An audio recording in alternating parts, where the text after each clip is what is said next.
What's up, Pitt fans? Welcome back to another Pitt mailbag here on the Post-Gazette Sports Now YouTube channel. He is Chris Carter. I'm Noah Hiles. And Chris, we're actually recording one of these from the comfort of our own homes. It is a lot different than what we've been used to over the last couple weeks, huh?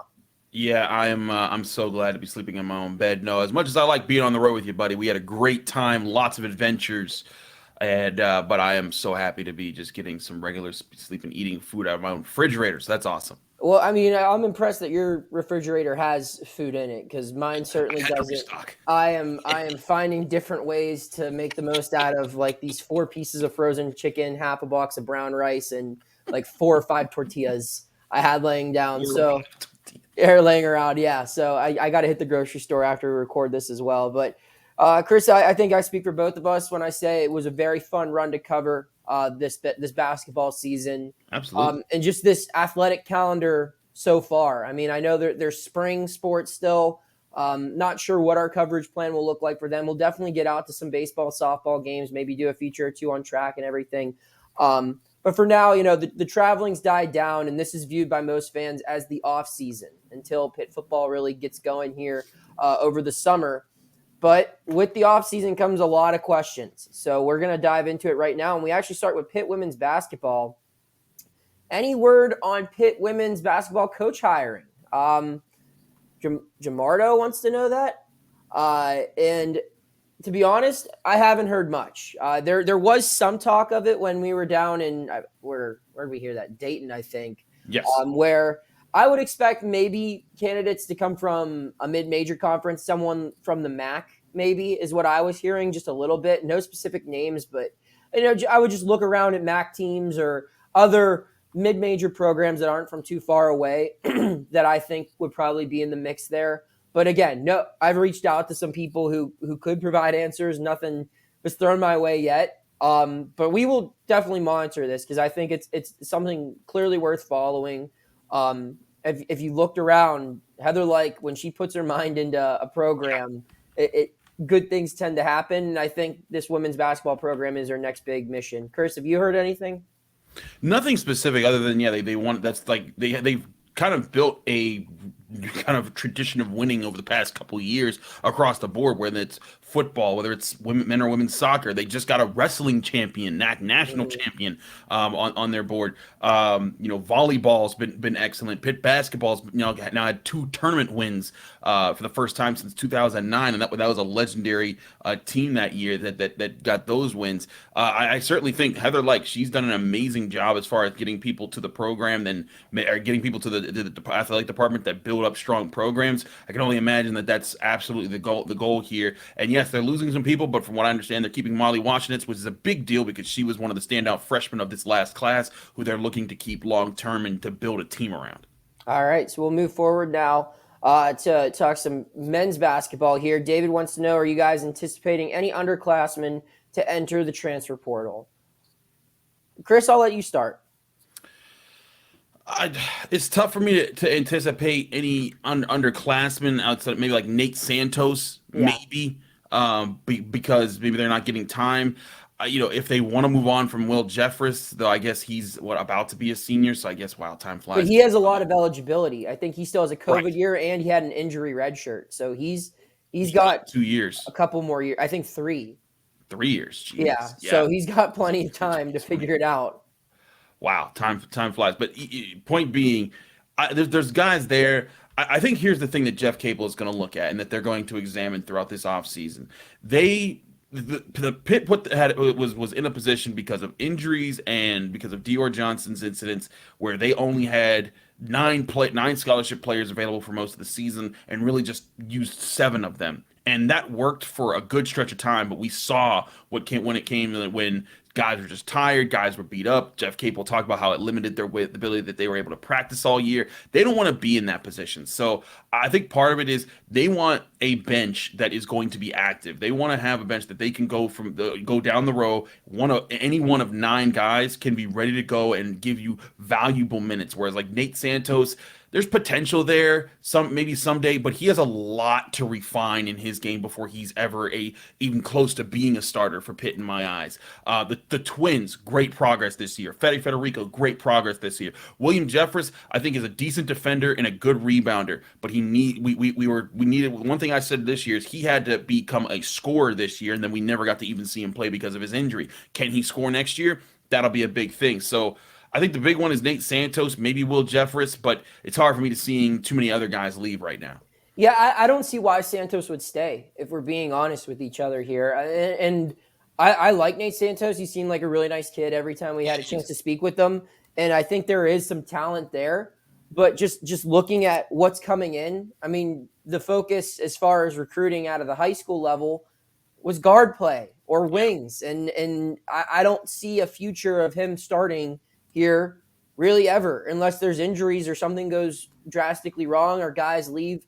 I think Nate Santos' ceiling at Pitt for the remainder of his career, if he were to stay here and finish it out, would be, a reserve guy. And if he's cool with that, I'm sure Jeff Capel would love to have him stick around because, I mean, they've called upon to use him. They've called upon him for defensive assignments from time to time. And if that shot starts falling, maybe he's a guy that comes off the bench. But, I mean, this is a kid who came here from where? California? You mean to tell me there's nowhere closer to home, maybe a mid-major, that he couldn't come in and be a starter and have a bigger impact? I think he's definitely having those thoughts. Again, this is just speculation, but I think it'd be fair to have those thoughts. So Santos and then Jeffress too, same kind of thing where I think there's probably a bigger need for Will Jeffress. He's, played a lot more minutes when healthy than Santos did. And maybe he's fine with just sticking around and being a bench guy, but both of those guys, I don't think either one of them, it would be realistic for them to anticipate being a starter at Pitt, unless if they, really, really, really improve or if things go wrong. And I just think that Pitt's taken another step to a level where these guys are bench players on a good ACC team, or they could be starters on a bad power team or a good mid-major program. So I wouldn't be shocked to see either of them transfer. Not that we've heard about either one of those guys having interest. They both seem pretty invested in the program. So Wojo wants to know our early guess at the 23-24 starting lineup for Pitt men's hoops. I'll start this one off, Carter. Sure. Running the point, I have Dior Johnson. Mm-hmm. At the 2 guard, I have either Lowe or Carrington, one of those 2 4-star guards that are coming in out of high school. I'd probably give the edge to Jalen Lowe, I think. But I wouldn't discount either one of them. I think that'll be a position battle for the 2.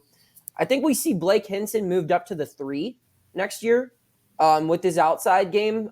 Just looking at, and obviously it depends on what they bring in from the transfer portal, but based on the early reports of what they're really targeting, it looks like they're going heavy for wings. So some guys that are like 6'7" through 6'9", guys who can play the 3 or the 4. And my guess is they're probably not going to shoot as well as Blake Hinson can from the outside.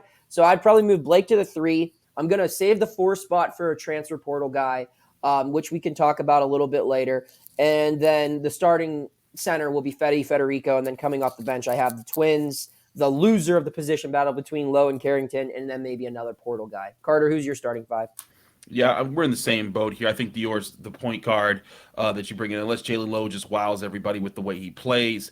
Because I think Jalen Lowe is the point guard of the future. If you look at that situation, but I think him, and then like you said, one of Carrington or Lowe would be the shooting guard there. I agree though. Blake Hinson to me is a 3. I think that the way that he hits outside shots is such a good aspect. He has length. I think he can get sharper on defense, and that's something that I don't think would take too much to work too much more at. I think that he's where he'd fit next year would be being really good there. Definitely Fetty at the 5 right now. And then at the 4, like you said, it's going to be a decision between Jorge and Guillermo, just what kind of style they want to play with there. Do they want Guillermo, who can be kind of more of the big man 4, who's going to work in the paint and work the blocks and help with defending down low? Or do you want Jorge, who's going to be more of just a really, really, really tall wing player to kind of add to Blake Hinson's thing? And here's the other thing. We've seen, Noah, that both of those kids can shoot. at different times. If they can refine their shooting, become more sharpshooters, imagine a team that has. Imagine next year with Blake Hinson, who by the way finished this year with the third most 3-pointers in a single season in program history this past year. Imagine him with a 7-footer that can shoot from the outside, and then you still have the either two of the 3 4-star guards who and their shooting capabilities.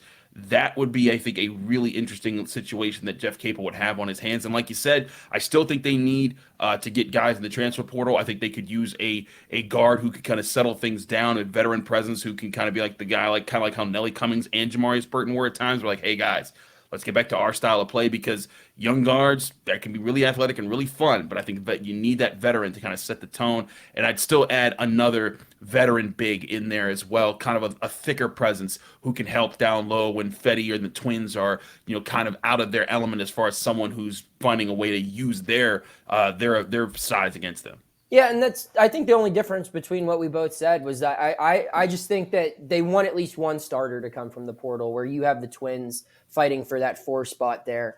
I just envision next year where the Twins are going to be first media timeout, both of them come in off the bench. I just think that would be ideal, and I think both of them will be able to provide different things too, where you have more depth at the 5, the 4, and I could even see Jorge being a sub at the 3 if need be. And I don't know. I think adding one more starter from the portal would make this team a lot better, which we're going to talk more about the portal here in a couple of minutes. But first, Harry wants to know, with John Hugley leaving Pitt, take that one down. With John Hugley leaving, do you think Marlon Barnes Jr., his former high school teammate, will stay committed to Pitt? And Harry, this is a short and simple answer. He will. He confirmed that the day of Hugley announcing his transfer, he said, yeah, he's still committed to Pitt. I would anticipate Marlon Barnes Jr. being on this next year Pitt team. I don't think Hugley leaving was like a bad blood thing. I think he just saw that he didn't fit in here anymore, that this was not really a place where he could be a starter and have a lot to offer. So he moved forward. I don't think there was anything more to it than that. Do you, Chris? No, I'm right with you. I think Hugley leaving. I mean, we were talking about this all season, like with the way that Pitt was winning this past year. Hugley's role would have been very much minimalized. You compare to where he was in the best of his times in the 2021-2022 season, and he was the focal point. Like he wanted to play on a team that fed him the ball down low, that allowed him to kind of be the big man that would show that he could score and also help others create off his scoring. But in Pitt's offense, the way that it's led now, it's guard led, like we were just talking about at the top of the show. So the focus wouldn't be on him, and it would kind of force him to kind of a Fetty role where he's running a lot and doing a lot without touching the ball and kind of setting everyone else up. That's where I think that John Hugley saw. He was like, look, man, the way that they're asking these guys to play, that's not my style of ball. I'm just get down in the blocks, feed me, I'll punish people, I'll go back on defense and do it and kind of make sure that no one scores in the paint. But all the extra stuff that Fetty and the Twins were doing, I think that's not his game. And he was like, you know what, I'm going to find a better fit for me. And I don't think it would be bad blood. I don't think he has any reason to hate Pitt. Pitt stuck by him when he had a felony charge up on him and never wavered. They brought him back the next year, and then all this year when he just wasn't available because he had to deal with something. They never revealed what it was that he was dealing with. They never got into why he was missing. They just dealt with it, and they found a way to win so that no one could like look at him and say, John Hugley, you ruined the season or anything like that. They went on and won without him. So no bad blood, just a situation that happens all the time in college basketball. Look at all the people that are always in the transfer portal. Speaking of the transfer portal, we're going to talk about that now. I know that that's going to be the main focus of conversation here in the offseason. Nick wants to know, Puff Johnson entered the transfer portal. Is there a chance we see him at Pitt? Are there any other early targets we should be aware of? For those who don't know, Puff Johnson was the 6th man the past couple years at North Carolina. He is a Moon Township native, played 2 years at Olsh, then led Moon Area High School to a state championship in 2019.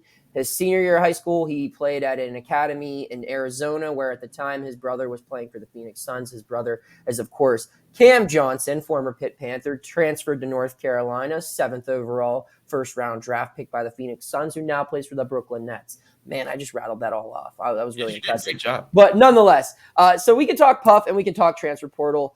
I'll say this. I've covered Puff. I've covered him since his freshman year. I've seen him play collegiately as well. I don't know if this is a guy that would fit in with Pitt. Just he's not someone who's necessarily a fast pace of play type guy. And Yeah. while there certainly is talent, I mean, you saw him play well in the national championship game last year.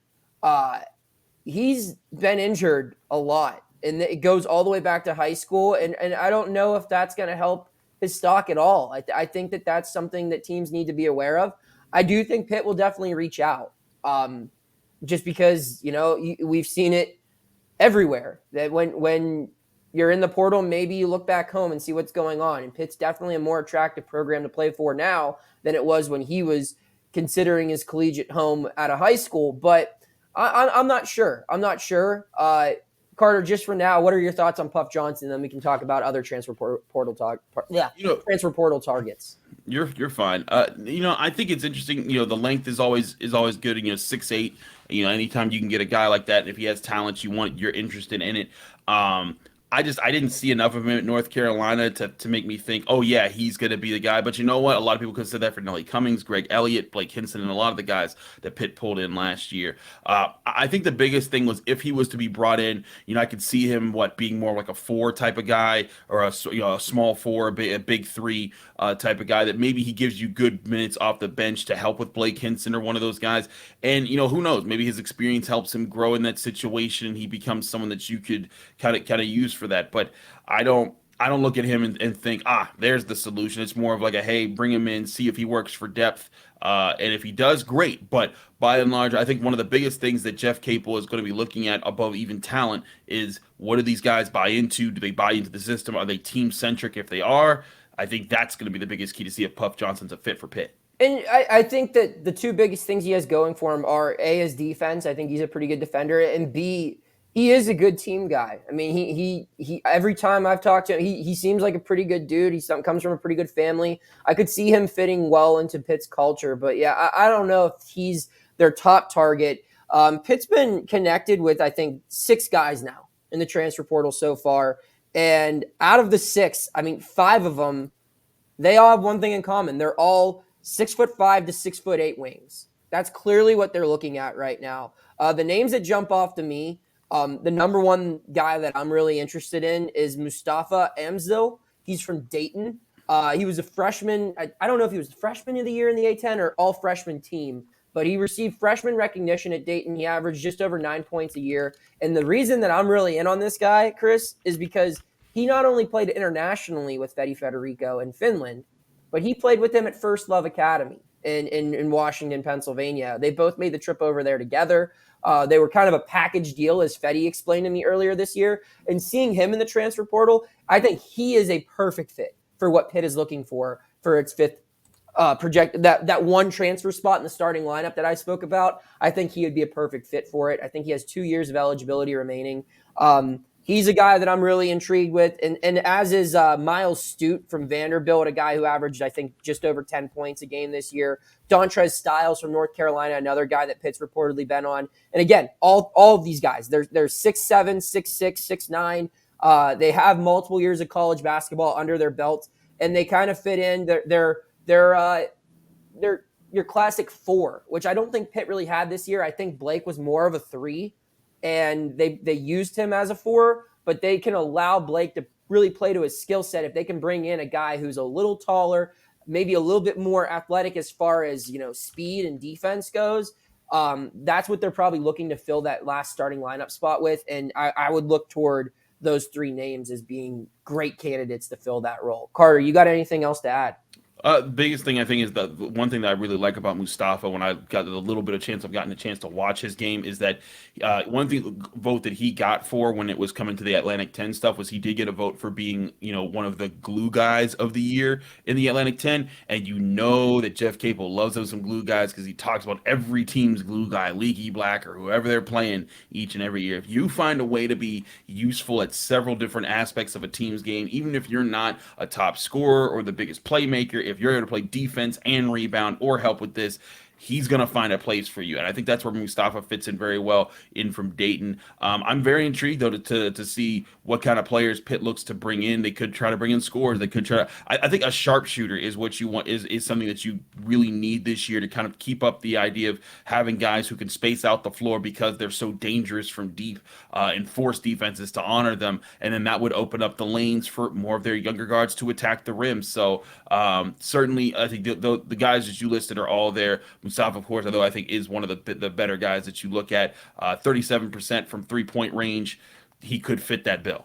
Yeah, I mean, and we got to keep the international front court going. Just add another passport to the collection, right? There's 2 Spanish guys. We need 2 Finnish guys now, and we can keep mixing it up. That'll be fun. That's a good question from Nick, though. I really like that one. And then I really like this one that we're going to end on here. It's from Nate. It says, do you think there's a chance in the future that Pitt and Tennessee renew the Johnny Majors Classic? I don't know. I mean, obviously, with football schedules, they're released about 45 years in advance. Yeah. So if they renew this, it's going to be like the Johnny's Majors Classic in 2037, and who knows what college football will even be then. That might be a conference matchup for all we know. But I would love to see it, and I want to rather than just answering yes or no for this one, Chris, I like this question because what would be a home and home that you would love to see Pitt football put together in the next 10 years, aside from the obvious ones? I don't want you to say Penn State or Notre Dame or West Virginia or Navy. Yeah, but like someone, I think like an SEC or a Big 12 program that you normally don't see coming to Pittsburgh. Who would be a couple of teams that you would love to see a home and home with? I think USC would be fun. USC. Just a different one. They're transferring conferences soon. I think that could be a different type of program that'd be fun to compete up against. Just completely other side of the country, so not a teenage. Like I thought it was fun that they played UCLA. That was really cool. And seeing I think that's one of the coolest things about college basketball in the tournament is that teams are playing from all over, man. Like one day you're playing a team from over here, then you play a team from over there, and the clashing of the culture and the differences. I think that's something that's so cool. And I think in college football, give me more of that. Rivalries are important too, but give me more of the teams that are able to that do match up that normally wouldn't play each other. It's like when an NL team plays an AL team in baseball. Years ago that was what this is crazy. Just seeing the differences. So I'd go for an out of the box type of idea. But I think it would also be cool for Pitt to schedule a big dog like a Florida, or just a big dog in the SEC, Georgia, Alabama. Yes, you might get mollywopped by them, but imagine if they pulled off an upset over a program like that. What would happen? And even just beyond the upset, just being on that team's schedule, I think that would be cool, especially with the rise that Pitt football's seen of late. I got one for you. How about Michigan? Heather Lyke's alma mater? Yeah, that'd be really cool. That would be fun, I think. And that's I don't know. When's the last time those two teams have played? I mean, you think back. I know Pitt and Texas A&M had one. That's like the Jackie Sherrill connection. I don't know if that's what set that up or not, but just going off the Johnny Majors line of thinking. I know Pitt and Nebraska had games against each other in the 90s. I think Pitt and Ohio State also had some home and homes in the 80s or 90s as well. Those would all be cool. But again, yeah, I'm for any Big 12 or SEC matchup. Just something that I think Tennessee was the first SEC team to ever play in Heinz Field or Acrisure or in Pittsburgh in general. I don't think an SEC opponent had ever even played at like Pitt Stadium. I don't even think. So just with all of that being said, I just think, bring up a Texas or an Oklahoma or even a lower tier team like a Vanderbilt or a South Carolina or a Florida, whomever. I think Pitt, if Pitt hadn't made the rise that it had in the last 2 years, I'd agree with you, one of those teams. But I think that with how good Pitt football has been the last 2 seasons, not that they've been world beaters, but get a big opponent on the list, and if you could pull off, sure, they might get raw dogged out there. Are you calling for Georgia right now? Are you saying Pitt wants Georgia? I'm saying they want Georgia. Yeah, they don't want Georgia. I don't think they want Georgia either. but like not Vanderbilt, but like LSU, but an SEC team that isn't all world right now and is a major program. Like Vanderbilt wouldn't be one. Also, real quick fact check here. I just Googled this. I want you to guess. when was the last time Pitt did play Michigan in football? 1945. Very close. 1947. Wow. They played twice. That was a great guess. They played twice in the 40s, 47 and 41, and they lost 69-0 and 40-0. Well, they didn't have Narduzzi back then. Exactly. There we go. That would be the biggest football guy pregame of all time between Harbaugh and Narduzzi. Oh my gosh. They would have a standoff about who likes punting and running the football and blitzing more. It would be awesome. That's a football guy right there. It really is. I'll throw one more out here as we wrap this up. I think everything you just described. What about Kentucky? That's one where I think it's close enough you could justify. Kentucky football is good. They've been, but no, Carter. Look at the recent history. I mean, they've been a more successful program than Pitt in the last 5 years. I agree. They're ranked consistently. They're playing in big bowl games. They had that debate: is Kentucky a football school or whatever this past fall. I think that would be a good one. You have Calipari. He can maybe help set it up. He's got a Moon Township guy in the athletic office. But in reality, I think you want to set something up for a home and home where you can have a drivable distance. And that's Kentucky is worth the drive, I think. And it's something unique. And it's I think a fair matchup against teams that, they're not top 15 football programs, but they're not outside the top 35 either. They're somewhere in that 16 to 34 in the country year in and year out range. I think Kentucky's probably a little ahead of Pitt as far as football goes, but that might just have something to do with the conference it plays in. I think that would be a fun matchup. Pitt, Kentucky. When's the last time those two teams played? I know you're looking it up right now. Yeah, hold on. We're putting some work in here. So we can start the Jeopardy music. Pitt first. Give me a guess. I'm gonna say never. Oh, wait, no. They played in a bowl game. Randall Cobb, 2011 maybe. The Compass Bowl. Yeah. That was the last time they played. There you go. And Pitt won. Yes, I remember it. 2010. Wow, was that Ray Graham's year, or was that Wannstedt? 2010. That was 2011.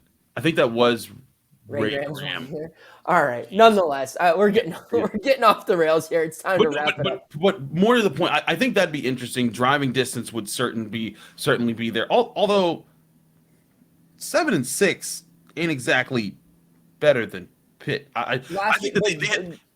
Go over like a 5-year span. They've been a really good football program. So I will say this: 2021 they were really good. Mark Stoops has certainly gotten them to be better. They've won bowl games. I'll say that. That's it too, Carter. You got two Youngstown guys. This is meant to be. You got Stoops and Narduzzi. They're both Youngstown guys. They can make this matchup at the MVR right off YSU's campus. Play some bocce ball, have some yaki, and they're good to go. Did we just make Pitt football schedule? Yeah, EJ, hook us up to give us credit for this when this happens, that we here at the Pittsburgh Post-Gazette set up Pitt, Kentucky as far as a new classic non-conference rivalry. But either way. EJ's probably watching this being like, these guys have no idea what the hell they're talking about right now as far as scheduling these games. Like, that has nothing to do with anything that we're saying. But in all seriousness, I agree. Getting a team from another big conference, especially I like the SEC or the Big Ten, I think are two major ones. And if you can get one that's going to cause, I think a lot of people don't want to show up. A lot of Pitt fans don't want to travel, and a lot of people don't want to show up at Acrisure Stadium. I think that that would be some really good praise. Again, big name teams and beatable big name teams too. Like I said, maybe not Georgia or Alabama, but like teams that you can compete with. When they beat Tennessee 2 years ago, that was a big part of their resume that helped them start off the season right and kind of set the tone. If they were able to do that with another big SEC team or Big Ten team, I think it would go a long way to helping this young team figure out who they are. All right, that's all we got. Thank you, as always, to everyone who tuned in, sent some questions. Keep sending them our way. We won't be on the road as much, but we'll still have all of your Pitt coverage here as we enter the spring. For Chris Carter, I'm Noah Hiles, and we'll see you next time. Thank you for checking out this content from Post-Gazette Sports. If you liked the video, please like it and subscribe to our YouTube channel. If you enjoyed it on Apple Podcasts, please rate us 5 stars on Apple Podcasts. For 6 months of digital access to post-gazette.com for just $6, click the link down in the description.